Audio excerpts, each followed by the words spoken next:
Hey.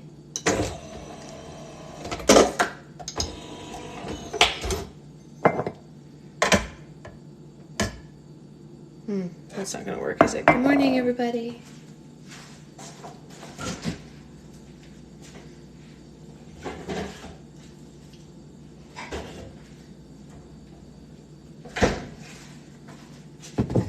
Hey, how's it going? How is everyone? Is everyone good?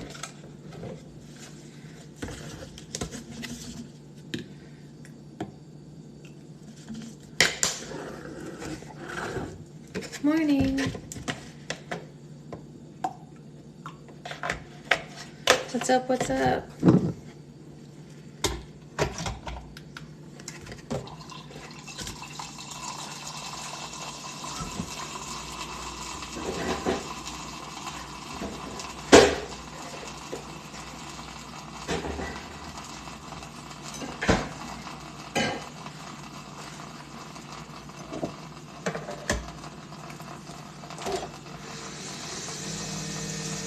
Should I be doing?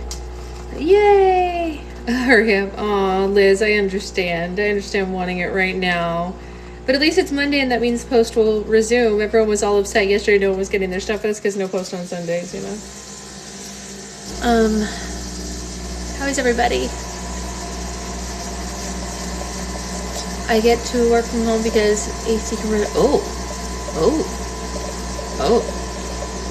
That sounds really intense.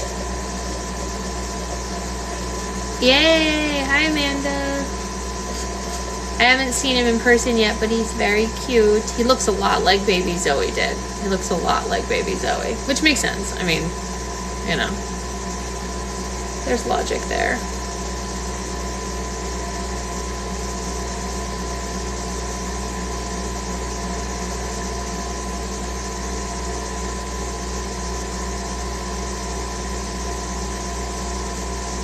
What's everyone else drinking this morning? Anything good?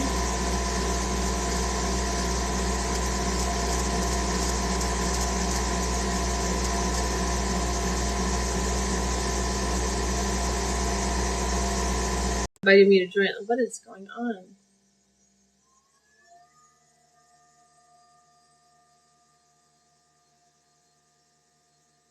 Hey Bella, what's up, babe? I think everyone thought that I wasn't doing book club this morning because I was a little bit late, but I did just wake up a little bit late. But I don't know, girl, why are you up so early sleep time? Yeah, I usually do book club at this hour, but it looks like none of the book, well, a couple, Amanda and a couple other people are here, but most book club people aren't here. I think they probably thought that I ditched.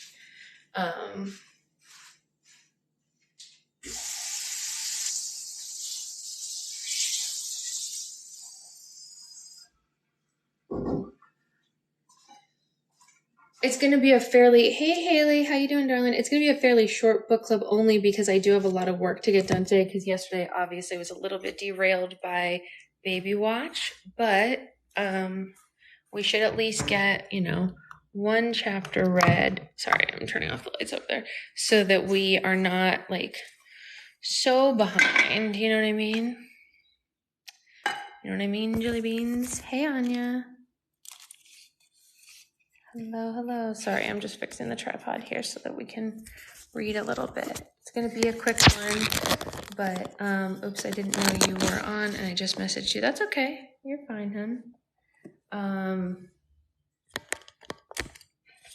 So that we're not like totally behind, but I do have a lot of work to do today because yesterday I was, so derailed by the baby being born, and I have so much to do, and my cousin's coming into town on Wednesday. You know. Sasha alert.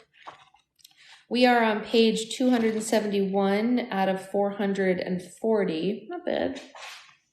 Miles is in awe of your slime whispering video on YouTube. Which one? I don't even, I'll look when I'm just caught up on YouTube.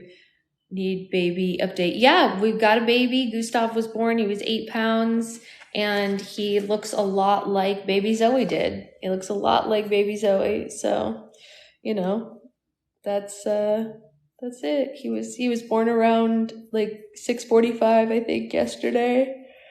And that's pretty much where we're at. Yeah. Good stuff. All right. Chapter 40. Yeah, Catherine's great. She's great. She was texting me last night, so, she's good. He made the deadline. I know. So cute. But it's mine, I shouted, glaring at my twin sister and stamping my small foot. What? Dad gave you the last one, Chloe. Chloe's my older sister by a few seconds. Oh, this is not... Wait, hold on. What? Okay, hold on. But it's mine, I shouted, glaring at my twin sister and stamping my small foot. Dad gave you the last one, Chloe. Chloe is my older sister by a few seconds, and she shook her head, causing her dark hair to sway away, which made me inwardly smile. My hair was a lot prettier than my sister's, and I loved to tell her that all the time. My hair is my favorite part of me because it's shinier than Chloe's. No, Chloe said, still shaking her head and swaying her lame hair. We traded trips fair and square, Beck. I get to go again tomorrow because I did your essay. Oh, I'd forgotten about the accursed essay that Father had demanded of both of us. Chloe had done mine in exchange for the next outing with Dad. How could I have forgotten so quickly? I gasped for air and opened my eyes quickly. Stop it, I growled, the images of Beck's life flashing before my eyes in rapid procession, blinding me of everything else while the chapters of her life completed themselves. And then the worst part of Beck's memories collided, and I saw the day that she died, and I felt everything. Not one speck of emotion or feeling was left out, and I died for the second time. I said, stop. I tried again, gritting my teeth against the blackness that now enveloped me because, like I said, I just died with Beck, killed in a firefight on the streets of Flagstaff by my own wretched, perfect sister whose father had always loved more than me because I was always the black sheep and never lived up to his standards. Stop! I shouted at the top of my lungs and felt Beck's hand cover my mouth. Or were they crossed his hands as he rebuilt my mutated corpse after my father brought my body to him? Stop what? I heard Beck ask, but her voice seemed far away. And then I was back a few years after Beck's resurrection. Stop what? Devlin asked me, pulling me in close. Baby, I can't help you if you don't tell me what's wrong. Just get away from me, I shouted, pulling away from him and running at the door. I needed to go topside and run. That always cleared my head. My mind wouldn't stop racing with what I'd witnessed earlier that day. Even after I'd run for almost an hour, leaping between buildings, finally I landed on the street, furious with myself for being such an idiot, and slammed my fist into a burnt-out car, denting it in the side. Idiot, I said between gritted teeth while I pummeled the car door and moved on to the next one. Devlin Tygas, the leader of the rebels and the love of my life, the man who'd swept me away from my pathetic existence as my father's lab rat after Cross succeeded in reviving me, gave me purpose in the rebellion and in the world in general. And he was a traitor. I screamed, kicking the beaten car hard and sending it skidding into the sidewalk and then flipping it over when it hit the curb. He didn't know I saw or heard the exchange that he'd had with the Bear leaders. He had sold the location of one of our squadrons days ago, and we hadn't received contact since then. And for what? Thousands of hollows and a spot in the Bear Reich? I'd tried to get alone and figure out what I was supposed to do when Devlin had found me, smiling like nothing was wrong and trying to kiss me with those traitorous lips, and then I ran. I stood in the center of the snowy street and glanced at the darkening sky. The storm was coming. As I watched the clouds roll in and the snow increase, I knew what I had to do. My father, Chloe, Devlin, no one was ever going to hurt me again, and I was going to make sure of that. Jericho, what's happening? I heard Beck's voice, and it sounded closer. Her hand was still over my mouth, so I think I shook my head. I can't be sure because I lapsed back into Beck's memories. Please, Devlin said from where he was lying on the bloody, stained concrete of the overpass. It had taken only one punch. Please what, Dev? I asked him quickly, dragging him up by his tunicked collar. Send your body back to the Bears for safekeeping? He tried to say something else, but I snapped his neck before he could. Goodbye, love, I said, giving him one last kiss on the top of his head before flinging his lifeless corpse off the bridge and into the streets. Later that day, I returned to the rebel base and told everyone of Devlin's treason and took control. Whether anyone liked it or not, they couldn't stop me. No one could stop me. I went to my quarters because I felt tired and climbed into the bed that was now lacking a person due to my killing him. I thought that there would be tears, but none came. I thought that there would have been mourning, but that never came either. I lay on the bed and watched the ceiling with my hands behind my head. They want a robot, I whispered. I'll give them a robot. Years from now, people will say that the day that I died in the streets of Flagstaff was the day I truly died, but they'll be wrong. Beck Sparks died the same day as Devlin Tygas.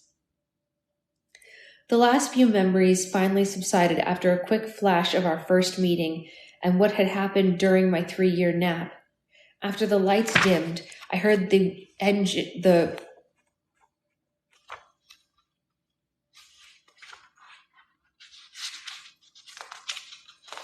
hum of the engine and realized where I was. Beck's arms were wrapped around me, and I noticed that she'd been talking. Please stop shaking. I don't know what's happening to you, but we're going to be fine. I'm fine, I said, my throat dry. Jericho! Beck's relieved gasp was a strange sound to hear. You've been out for over 15 minutes. What happened? I now knew everything about Beck Sparks from birth until present, and instantly my image of her had changed. I didn't see the tough, inhuman cyborg woman I'd been seeing for so long, but now I saw the way that she was inside and out, no matter what she said or what anyone else tried to tell me. I knew different. And apparently I couldn't contain it because a tear slipped out of my eye, and I asked, Why are you so scared? I'm sorry, Beck asked. Are you crying? There's nothing wrong with you, I said, letting it all spill out. People get hurt all the time by parents, sisters, and traitor boyfriends, but you're the only one out of all of them still here alive and fighting for what you believe in. Beck was shocked into silence, which was a first for her. No one's out to get you, Beck, I said, trying to stop the crying. I'm sorry, but it was too real, all of it. Everything bad that's happened to you is in the past, so just let it go.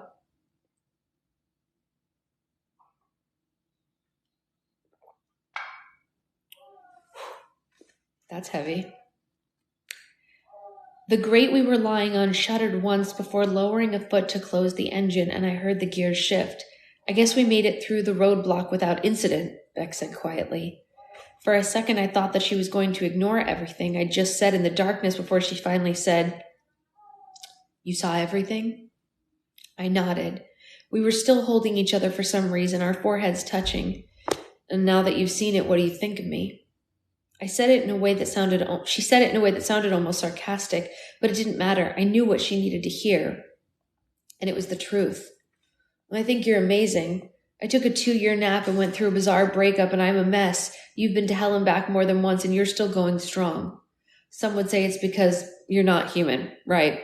Don't give me that crap. You're more than human. You're more human than a lot of people left in this godforsaken world. Believe me, I said, starting to feel a little bit more in control of my idiotic emotions, long enough to add, and not many women can pull off a buzz cut, which you rock like a boss. You think so? Yeah. Residual memories tried to climb up in my mind, and then I had to focus hard to suppress them, sending Beck's life back into the blackness of my subconscious. I felt that connection now made between Beck and I would one day help the both of us somehow, but the notion of hearing the thoughts of two people at the same time was making me sick. Well, she said, not many men can redeem themselves from crying the first time they climb in a dark closet with a girl. I chuckled, but listened for her mind's eye to see what she really thought about me hijacking her memories. But I didn't hear anything. I tried again, this time concentrating.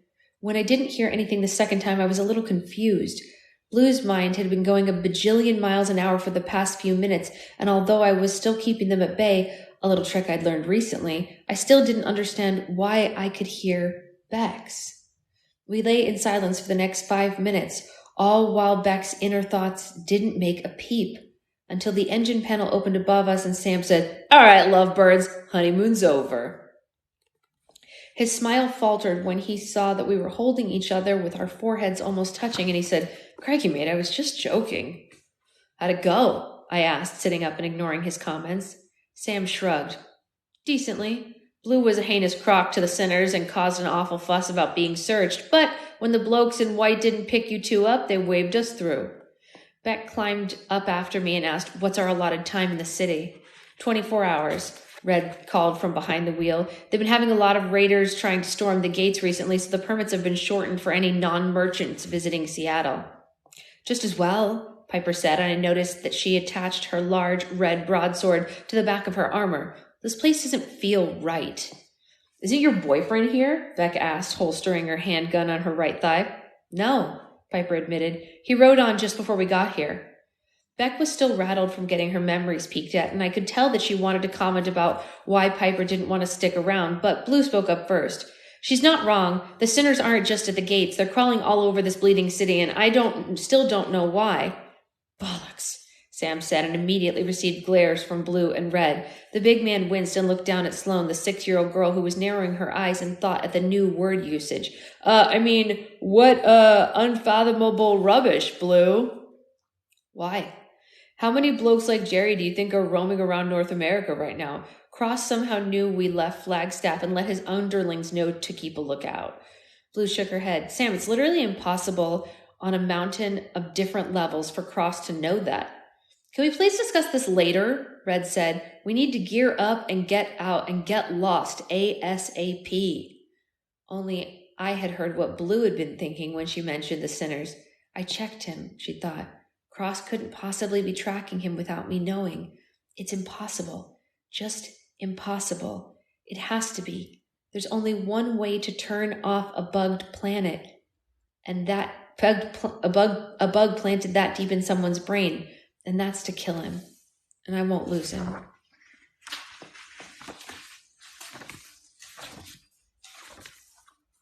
All right.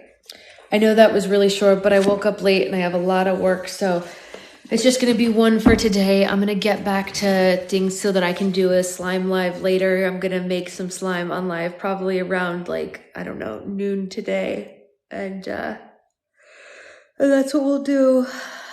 So I'll see you all later. Bye, guys.